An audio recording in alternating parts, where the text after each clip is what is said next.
این آیسان دیگه کنارم. تو که گفته بودی میخوای طلاقش بدی. آیسانم همینو میخواست، ولی بعد نظرشو تغییر داد. چرچی الان میکشمش. باجا میگم بلش کن. داره چی کار میکنه؟ از اینجا برو. بلش کن. چی کار میکنی؟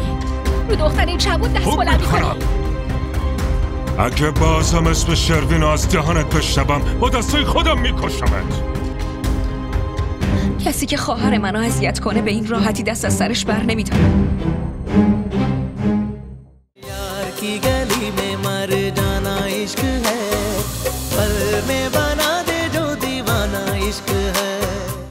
دستمال مسماله رو گذاشتی دیگه؟ آره برو میزو تمیز کن، مرتبشون کن. سلام علیکم. به به سلام. سلام. بفرمایین بیاین دخترم. بفرمایین بیاین اینجا. اینم تو برنامه بوده؟ آره پس چی؟ تو هم صداشو در نیاوردی. میخواستم سورپرایزت کنم. شروین که خیلی سورپرایز میشه همه رو ببینه. بفرمایید. بابا منم سورپرایز شدم وقتی فرح بهم گفت شروین داره آیسانو طلاق میده و میفرستتش خونه خودش. بابا نصیر طلاق که میگرفتن، معلوم بود. همچین دخترایی مگه اهل زندگی هن؟ فقط پسرا رو گول میزنن تا عقدشون کنن. والا باید نماز شکر بخونیم که شروین زود از دست جادوگری مثل آیسان رها شد. ای خواهر جان، مگه به همین راحتی ها بود آخه؟ خونه و کلی پول بهش داده تا راحت شده. وای خدایا، دختر اینقدر پس چی بی‌ادبه؟ فکر کردی؟ بشینی.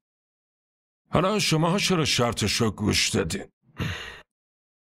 بابا زودتر میخواستیم از دستش راحت بشیم دیگه. خب بچم چی کار میتونست بکنه؟ ولی آخه خیلیه خونه و این همه پول آخه. تو چه حوصله داری؟ راستش من که صدقه سلامتی پسرم میدونم و از خیرش گذشتم. فقط از این خوشحالم که آیسانو طلاق داده و داره میره. فقط بچم دل شکسته و خسته و پریشون برمیگرده. نصیر ازت میخوام خواهش کنم که اگه خواستم از دخترت نیلو خواستگاری کنم منو مایوس نکنی. خب خواهر نگران نباش، انشالله همه چین قبلش میشه. انشالله.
خواهر خیلی دیر شده.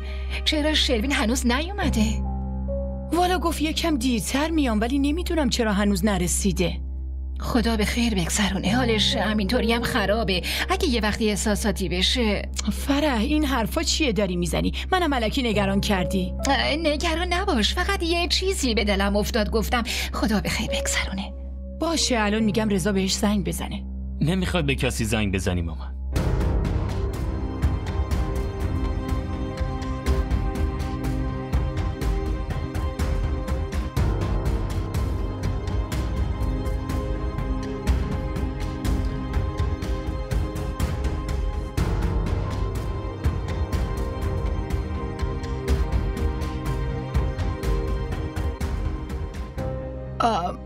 این آیسان دیگه کنارمه.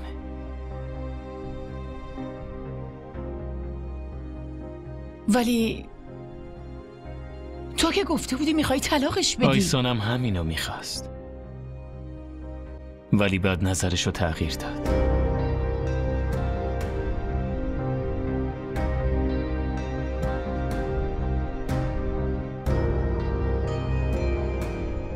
خوب شد نظرشو تغییر داد وگرنه منم نمیتونستم.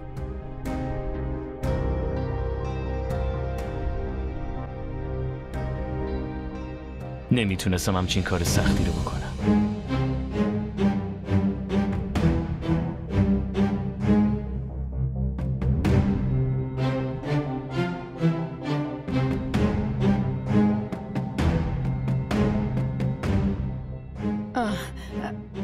عجب خوب کاری کردی. خوب کرد چی؟ الان میکشمش. بچه میگم بلش کن. باشی داره چی کار میکنه؟ از اینجا برو. بلش کن و گرد تو از دست دادی. خفت میکنم. نیلو کن. کافیه. یک کلمه حرف بزنی رو دست بلند میکنم.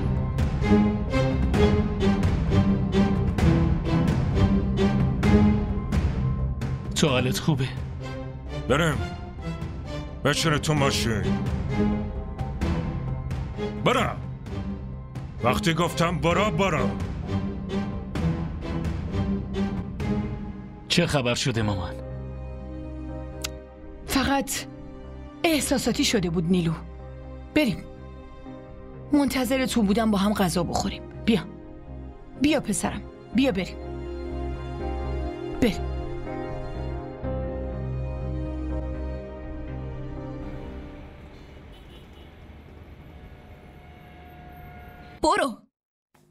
برو تو بهت میگم. ولم کن. برو تو بهت میگم نیلو. ولم کنه. برای چی منو برگردوندین هان؟ میخواستم با شروین صحبت کنم. میخواستم صورت آیسانو خورد کنم. همش داره بهم ثابت میکنه که ازم برده. نمیخوام اینو. تو دیوونه شدی. عقل تو از دست دادی. دهنتو ببند. باید با شروین صحبت کنم. باید از زندگیش بکشمش بیرون. چی کار میکنی؟ رو دختره چبون دست بلند میکنی؟ اگه بازم اسم شروین از دهانت بشنوم با دستای خودم میکشمت. خیلی تحملت کردم. تو هم با نیروانا عروسی میکنی. فهمیدی یا نه؟ کارای ازدواج اینم بکن. من به جز شروین با هیچ کس ازدواج نمیکنم. بگیر چی کار میکنی؟ بهش بگو من با هیچ کس ازدواج نمیکنم. چرا بهش نمیگی؟ بس کن دیگه ساکت. بگو. تو بدجوری دیوونه شدی. چی کار داری میکنی؟ نمیفهممت. تو یکی میخوای منو نصیحت کنی؟ فکر کردی نمیبینم ها؟ نمیبینم چطوری سر رضا و خاله رو داری با پنبه میباری؟ آره؟ بس کنید دیگه. نیلو یعنی الان منو تو مسابقه گذاشتی؟ چی کار کنم وقتی شروین نمیخوادت؟ این تقصیر منه؟ الان که نوبت من شده داری آتیش میگیری؟ آره؟ ها؟ این تلاشی که کردی به درد عمت میخوره. اصلا برای من کاری نکردی. هر کاری کردی برای خودت کردی. و به خواهرت شک داری؟ آره؟ برای اینکه به جز خودت به کسی دیگه ای فکر نکردی. هیچ کاری برای من نکردی. خدا تاتون ساکت شید. برای چی اینقدر با هم دعوا میکنید؟ من دعوا نمیکنم. اینو که بهم شک داره. تو چی نکن. چرا شک نکنم؟ آره بهم بگو چی کار کردی؟ باشه اصلا هر کاری دلت میخواد بکن. تو عقل تو از دست دادی. فقط فکر میکنی که باید با بقیه بجنگی. تو دیگه ساکت شو تو رو خدا. بیا بریم مامان. دیگه وقتی باهاش حرف میزنیم که عقلش بیاد سر جاش. بریم. ناراحتم. بریم مامان. همتون برید، منو تنها بذارید. به هیچ کسی نیازی ندارم. خودم کاری که بخوام بکنم و میکنم. هیچ کدومتون نتونستی شروین رو برام بیارین.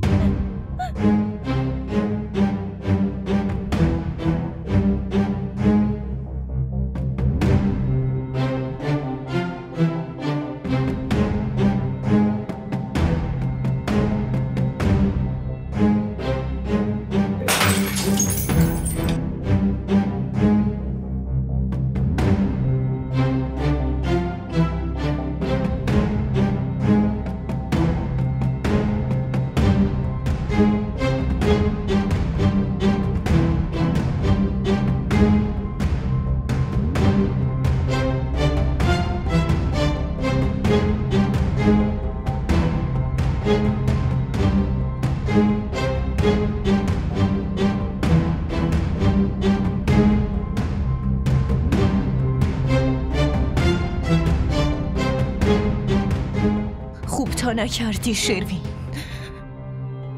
به خاطر اون آیسان منو خار کردی. اصلا کار خوبی نکردی. نمیذارم کنارش خوشبخت باشی. نمیذارم یه آب خوش به آیسان از گلوت پایین بره. اینقدر که هرچی دوست داشتی اذیتم کردی و دلمو شکوندی. اونقدر که روحم آزار دادی فراموش نمی‌کنم. نمیبخشمت. هیچ وقت نمیبخشمت. هیچ وقت نمیبخشمت. هیچ وقت. هیچ وقت. هیچ وقت. هیچ وقت نمیبخشمت. هیچ وقت.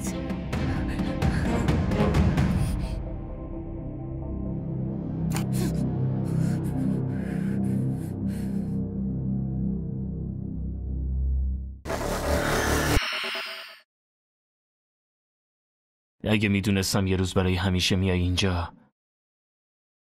این اتاقو برات طلا کوب میکردم.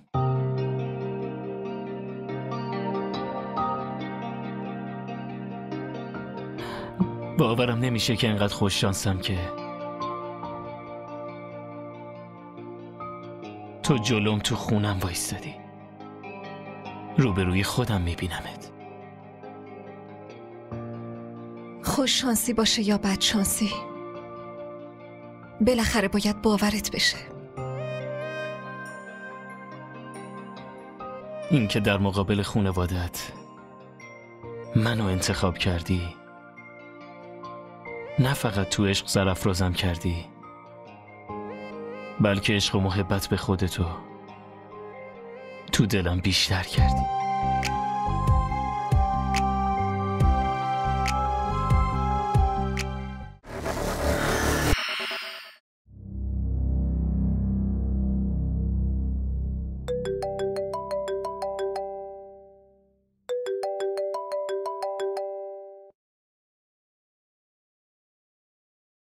تو خونتون چه خبر شده؟ یعنی چی که چه خبره؟ فیلم بازی نکن. خودت خوب میدونی که به خاطر آیسان و شروینه که اینقدر ازدواج من و تو به تأخیر افتاده رضا. آره تو خطره، اونم به خاطر نیلو. همه چی خوب پیش میرفت، شوهرخاله راضی شده بود، حالا نیلو شده مصیبت. آهان، حالا میخوای بگی که خواهر من مقصره؟ آره؟ کسی که تقصیر داره رو مقصر میدونن. چه زود رفتی طرف داداش و زن داداشت. منو یادت رفته؟ آره؟ ببین برای چی با نیلو حرف نمیزنی؟ وقتی دل داداشم پیشش نیستی که برای چی برای چی آخه اینقدر لج کرده؟ اول توی بیمارستان، بعدم توی خونمون با این کاراش هم آبروی خودشو میبره، هم آبروی ما رو نیرونا. پس نگران آبروی خودتی. اگه همین امروز شروین آیسانو طلاق بده، این قضیه همینجا تموم میشه. همه اینا به خاطر اون دختره آیسانه. بابا اون سر سوزنم به نیلو علاقه نداره. من چی کار کنم؟ با تفنگ بشونمش سر سفره عقد؟ اف، نیروانا با حرفات داره دود از کلم بلند میشه. ساکت شو بابا. واقعا که خواهر همون نیلویی. دارم بهت میگم بابا گفته که میخواد نیلو رو بده به یکی دیگه، اونم پسر دوست خودش.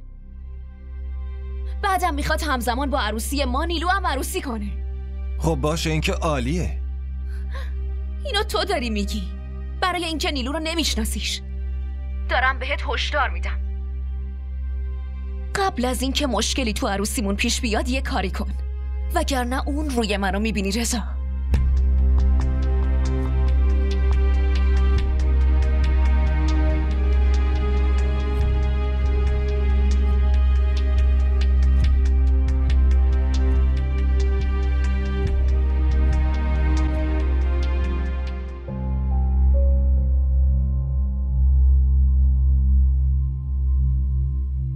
این ازدواجم داره دردسر میشه. هر روز یه ماجرای جدید داریم. تا وقتی ازدواج نکنیم این بدبختی ها ادامه دارن.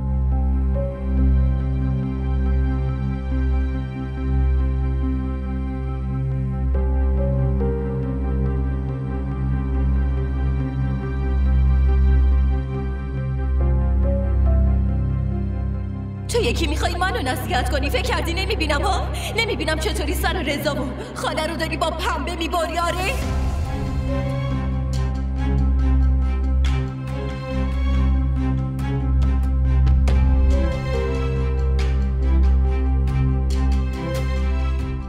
الان که نوبت من شده داری آتیش میگیری؟ آره؟ ها؟ این تلاشی که کردی به درد عمت میخوره. اصلا برای من کاری نکردی. هر کاری کردی برای خودت کردی.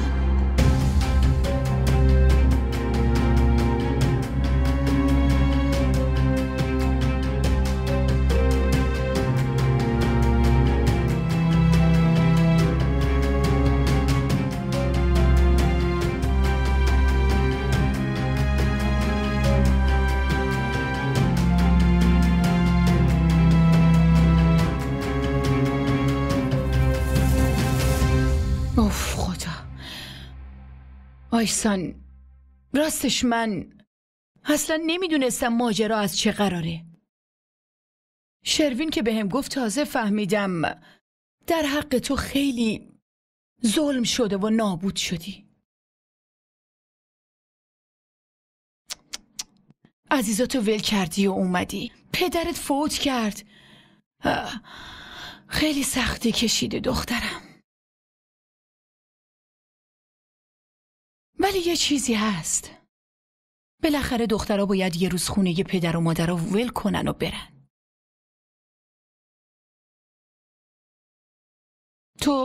تو خودتو ناراحت نکن. به هیچی فکر نکن. فقط اینو بدون که از خونه یه مادرت پا شدی و اومدی خونه ی مادر دیگت. چقدر زنده داشت ساکته. معلومه خب. همین که آیسان رسید نیلو اونطوری جنجال به پا کرد. دیگه بعدش بیچاره باید چیکار کنه؟ ولی دخترم اصلا نمیخواد چیزی به دل بگیری. ببین قراره توی این خونه عروسی بشه. فامیلا، مهمونا، بالاخره همه میان و میرن دیگه. اگه حتی یه ذره هم میتونستم احتمال بدم که شروین میخواد با تو بیاد اینجا، مطمئن باش خیلی حواسم رو جمع میکردم. نیلو خیلی احمقه. نمیدونم آخه چطوری حالیش کنم، چی بهش بگم. باشه، حالا تو نمیخواد قصه بخوری. بگو ببینم زخمت چطوره؟ بهتره داداش. باشه پسرم، شماها پاشید برید. آیسانم خسته شده و باید استراحت کنه. منم میرم بخوابم. برو دخترم. چشم. پاشو آیسان. برو دخترم. شب بخیر. شب بخیر. آیسان از این طرف. داداش زن داداش آورد خونه. خودمم دارم میبینم. حالا دیگه چی مونده؟ نیروانا زنگ زد. میگفت نیلو دوباره تو خونه علم شنگه رو انداخته. شوهر خاله هم کتکش زده. این هم گفت که پسر یکی از دوستای نزدیک باباش میخواد بیاد خواستگاریش. معلوم نیست این نصیر یه دفعه چی تو سرش داره میگذره. با اینکه خیلی خوبم میدونه که نیلو چقدر لجبازه. آره، ولی بالاخره باید نیلو رو یه کاریش کرد دیگه. نیلو فکرش پیش شروینه. دیگه هیچ کسی رو قبول نمیکنه. اگه قراره کاری بکنیم باید آیسان رو جمع کنیم. چقدر خوشحال بودم که این غم از سینم دیگه رفت. ولی این شروین بازم دست آیسان رو گرفت و آورد تو خونم. هیچ وقت این دختره رو نمیتونم ببخشم. به خاطر این دختره دیگه پسرم بهم اعتماد نداره. همون پسری که همه حرفای مادرش براش آخرین حرف بود. اینطوری یاغی شده فقط و فقط هم به خاطر این دختره.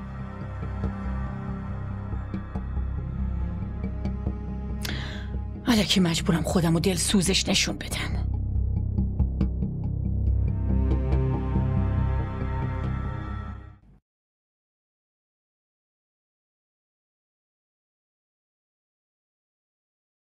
مامانم اینجا رو تمیز کرده. چی شده؟ چرا اونجا وایستادی؟ بیا تو دیگه.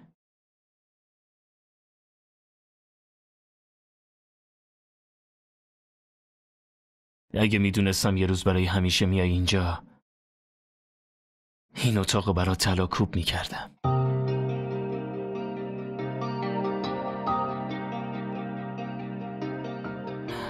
باورم نمیشه که انقدر خوش شانسم که تو جلوم تو خونم وایستادی. روبروی خودم میبینمت. خوش شانسی باشه یا بد شانسی، بالاخره باید باورت بشه. این که در مقابل خانواده‌ات منو انتخاب کردی، نه فقط تو عشق سرافرازم کردی، بلکه عشق و محبت به خودتو تو دلم بیشتر کردی.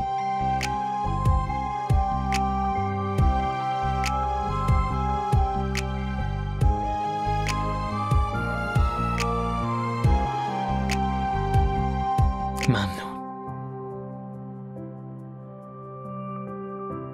حتما خسته شدی. تو تخت بخواب، من اونجا رو مبل میخوام. زخمات هنوز کامل خوب نشدن. تا وقتی خوب نشدن من رو مبل میخوابم. نمیتونم رو حرف حرفی بزنم.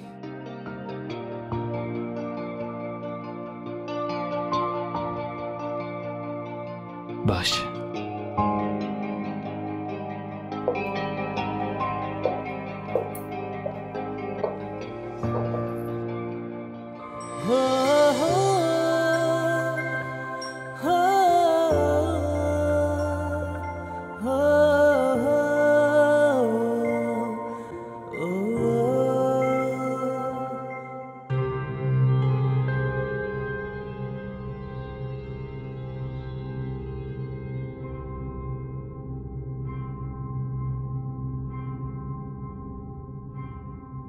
خوبی؟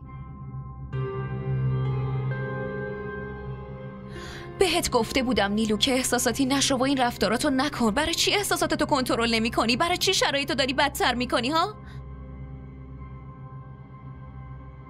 پس چی کار میکردم؟ شروین برداشته آیسان آورده جلوی من، بعد تو داری میگی احساسی نشو؟ من چی کار میکردم؟ بهت گفته بودم که نباید رفتار احساسی از خودت نشون بدی. چرا هی داری مشکلاتو برای خودت بزرگ و بزرگتر میکنی؟ اگه به خاطر این رفتارات بابا به یه خانواده دیگه شوهرت بده چی کار میخوای بکنی؟ ببین من میدونم که الان خیلی عصبانی هستی. حالت بده که آیسانو کنار شروین دیدی. ما هم همین فکر رو میکردیم که آیسان از زندگی شروین برای همیشه رفته بیرون. ولی تو با احساساتی شدن درد سر درست کردی نیلو. الانم احساساتیم. به خاطر همین احساساتی شدنته که بابا لج کرده که تو رو عروس یه خانواده دیگه بکنه نیلو. تو که میدونی نیروانه من نمیتونم به جز شروین با کس دیگه ازدواج کنم. میدونی دیگه نه؟ سعی کن حرف منو درک کنی. اگه قرار باشه جلوی شروین هی از این رفتارا بکنی، اون برای چی باید باهات ازدواج بکنه؟ خب چجوری با هم ازدواج میکنه؟ بگو. هر کاری که بگی منم همون کارو میکنم، ولی به جز شروین با کس دیگه ازدواج نمیکنم. چطوری رازش کنم؟ نیلو یه چهره خوب از خودت نشونش بده. آیسانو فراموش کن. هر قدرم ازش متنفری جلو بقیه نشون نده نفرتتو. فقط بذار من پام تو اون خونه برسه. صبر کن، بعد ببین چطوری راه رو برای تو هم باز میکنم. چیزی که بابا در مورد ازدواجم داشت میگفت چی؟ نگران اون نباش. من و مامان با بابا حرف میزنیم.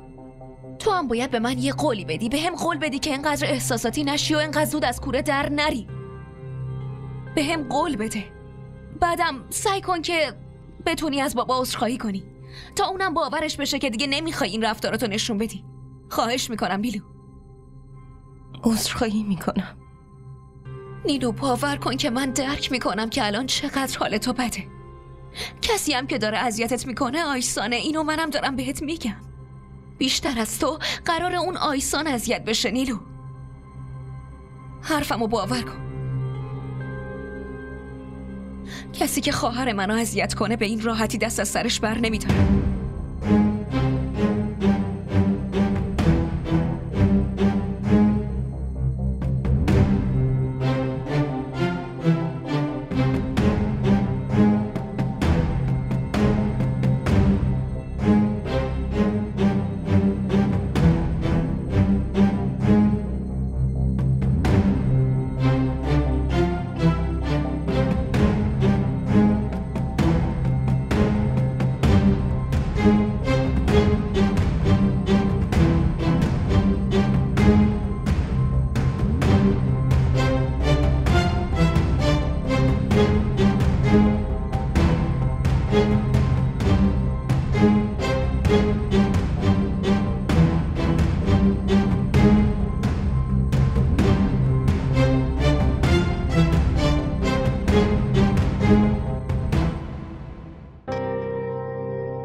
عارف لطفاً شماره شروینو بهم بده. شماره شروینو میخوای؟ خدا به خیر کنه. قبلا میگفتی که زنده نمیذاریش. بعد الان شماره شروینو میخوای؟ من اصلا درک نمیکنم. شروین داره آیسانو طلاق میده.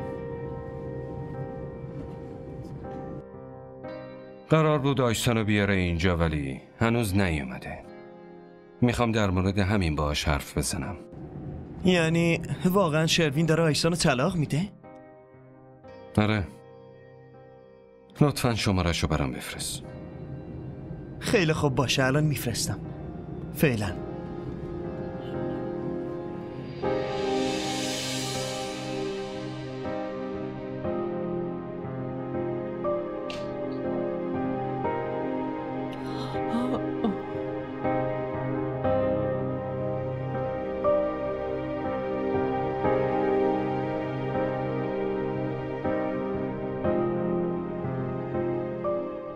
این وقت شب چی کار میکنی؟ نخوابیدی؟ خب داشتم میرفتم بخوابم. مگه ساعت چنده؟ چی شده عارف؟ ساعت 2 شبه. خیلی خوب دارم میرم بخوابم. بگو ببینم تو چت شده؟ از وقتی اومدی انگار نگرانی. همه چی خوبه پسرم ها؟ شروین داره آیسانو طلاق میده. شروین آیسانو طلاق بده یا نده تو دیگه هیچ نسبتی باهاشون نداری، میفهمی؟ ولی من آیسانو دوستش دارم مامان. اینو شما هم خیلی خوب میدونی. عارف آخه تو چرا یادت رفته پسرم؟ اون دختر روزی که داماد شده بودی ولت کرد و با اون فرار کرد. اگه خودش رفته بود چرا اینقدر زود داره طلاق میگیره؟ یعنی یه کاسه زیر نیم کاسه است. عارف نمیخوام یه حرفو هی تکرار بکنم پسرم. خوب گوشاتو باز کن. من اون دختر رو دوباره قبولش نمیکنم. حالا برو تو اتاقتو بخواب. دیگه بی موقع بیرون نبینمت.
این ویدیو رو لایک کنید، کانالمون رو سابسکرایب کنید تا از سریال های جدیدمون هم آگاه باشید.